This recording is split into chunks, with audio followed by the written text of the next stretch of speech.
Hey guys, thanks for tuning in to MMA One. This is your host Devin. I'm about to give you my post-fight breakdown for Jacare versus Derek Brunson. Now I know I did not give you guys a prediction for this video, but I cannot ignore this guy's performance. Jacare was very impressive with his knockout over Derek Brunson. This is the second time this guy has knocked him out in 5 years. This guy now extends his fight record to 25-5.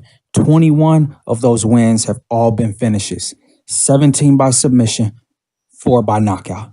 This dude's stand-up game has gradually gotten better ever since the UFC brought him over from Strikeforce.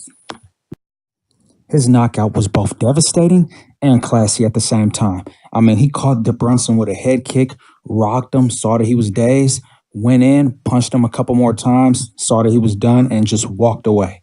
I mean, who does that? This victory now puts him back in title contention. I personally would like to see him in a title eliminator bout with another middleweight contender.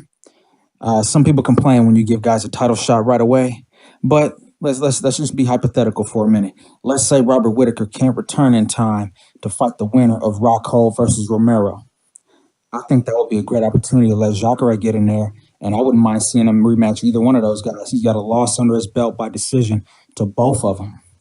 I personally would like to see him fight Rockhold and Romero again. Yeah, both fights he lost to those guys were very close matchups. He could have easily got the nod in either one. But, you know, that's what kind of stuff that happens when you leave it to the judges. That's why you got to go in there and finish people. Let's just take a quick minute to talk about a couple things Derek Brunson did wrong in his fight against Jacare. In this rematch, what he should have did, instead of staying flat-footed and standing like stationary in front of him, he should have been more elusive, kind of like how Robert Whittaker was when he fought him. The one thing everybody has in common who owns a win over Jacare is that they were all elusive opponents. They did not stand stationary in front of him. They all moved around and became a more difficult target for him to hit, which forced him to follow them and try to track him down. And that is the last thing you want to do. You don't want to play the other man's game. You want to dictate the pace of the fight. You want to make them come to you. You don't want to go to them. As soon as you start chasing dudes around that octagon and start following them around, playing their game, usually guys that do that end up getting knocked out. All right, guys. Well, thank you for listening. I'm going to wrap this one up.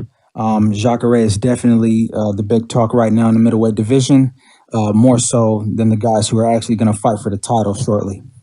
Let me know if you guys want to hear me talk about other stuff in these videos. You know, like and subscribe. And thanks for tuning in to MMA One. Have a